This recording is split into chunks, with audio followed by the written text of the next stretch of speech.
खट्टी चीजें घुटनों के दर्द में खा सकते हैं? मुझे तो लगता है हम उनको कुछ भी ऐसा मना नहीं करते कि नहीं खाना, लेकिन हम उनको बोलते हैं नींबू तो बिल्कुल नहीं खाना। नींबू बाय का घर होता है, बाय करता है।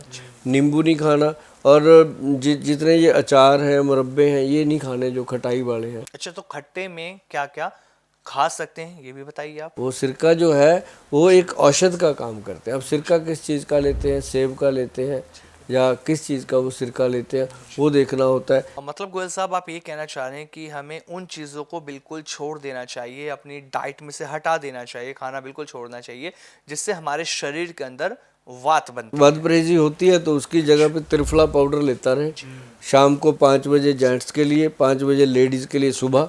तो ये मतलब सुबह लेडीज़ लें, शाम को लें भाई साहब, तो कमाल के रिजल्ट है। और जितनी बाई बात दी है, जितनी डाइजेशन में प्रॉब्लम है, उसी ने कवर कर देनी है। बहुत सारे लोग ऐसे होते हैं ना, उन्हें आइसक्रीम और कोल्ड ड्रिंक बहुत ज़्यादा पसंद है, शौकीन होते हैं वो इन चीज़ों के, तो वो क्या देखो, करें? जो जिसको एक बार घुटनों में दर्द हो गया, जब शरीर में दर्द हो गया, जो हड्डियों से रिलेटेड कोई प्रॉब्लम हो गई, उनके लिए ठंडा खट्टा तो बिल्कुल मना होता है। गुल साहब, जैसे कि अब सर्दियों का मौसम चल रहा है, लोग गर्म पानी से नहाते हैं, और जिन्हें घुटनों के दर्द की प्रॉब्लम है तो क्या वो गर्म पानी से नहा सकते हैं? उनको किसी तरह का कोई नुकसान तो नहीं होगा गर्म पानी से नहीं, नहाने कोई से? प्रॉब्लम नहीं है, गर्म पानी से नहाना चाहिए। और साथ ही अब सर्दियाँ आ गई हैं, च्यवनप्राश खाना चाहिए। हाँ, बहुत बढ़िया कंपनी का और महंगे वाला, जो 3-4 हज़ार रुपये किलो होता है च्यवनप्राश, वो खाना चाहिए। नॉर्मल च्यवनप्राश खाने का फ़ायदा नहीं, उससे ज़्यादा बढ़िया है कि दूध पी लिया करो दही उसमें हल्दी मिला के।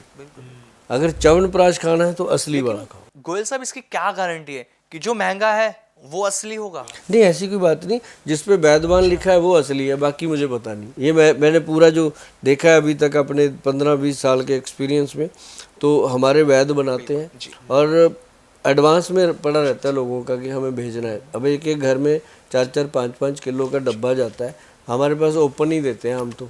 हमने कभी इसको ऐसे लॉन्च वांच नहीं किया कि ऐसे करो, क्योंकि वो जो चीज़ें बनती हैं वो ऐसी बनती है। जो डब्बे में पैक हो जाती हैं ना चीज़ें, तो उनमें बहुत ज़्यादा चीज़ें आ जाती हैं, मार्केटिंग आ जाती है। शिलाजीत, क्या सच में घुटनों के दर्द के लिए ये फायदेमंद होती है? अगर हाँ, तो बहुत कितनी फायदेमंद है। फायदेमंद है शिलाजीत घुटनों के दर्द के इसका लिए?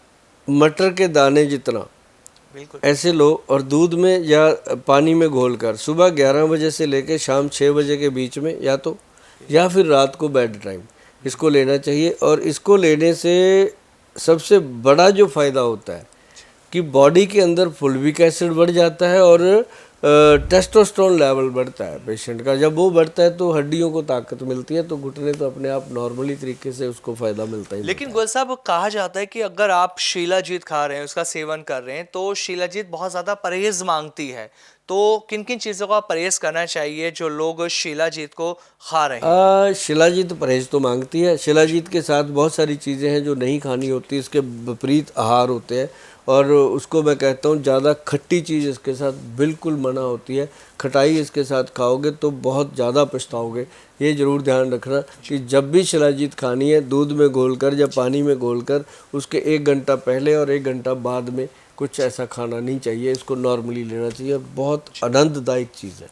गोयल साहब, मैंने एक चीज़ और सुनी है, कहा जाता है कि शिलाजीत का जब आप सेवन कर रहे हैं तो जो गहत की दाल होती है वो नहीं खानी चाहिए, क्योंकि वो इसके विपरीत होती बिल्कुल है। बिल्कुल विपरीत होती है। पहले कुछ खा लो, बाद में कुछ खा लो, कोई दिक्कत नहीं है, क्योंकि शिलाजीत 1 घंटे में अपनी बॉडी में डिजॉल्व हो जाती है। अच्छा गोयल साहब, एक चीज़ और है, एक मिथ ना लोगों के अंदर बहुत ज़्यादा बना रहता है कि उन्हें लगता है कि जो लोग घी कम खाते हैं, फैटी एसिड कम खाते हैं, तो उनमें घुटनों की समस्या ज़्यादा बढ़ सकती है। बढ़ सकती तो है। ये क्या सच है?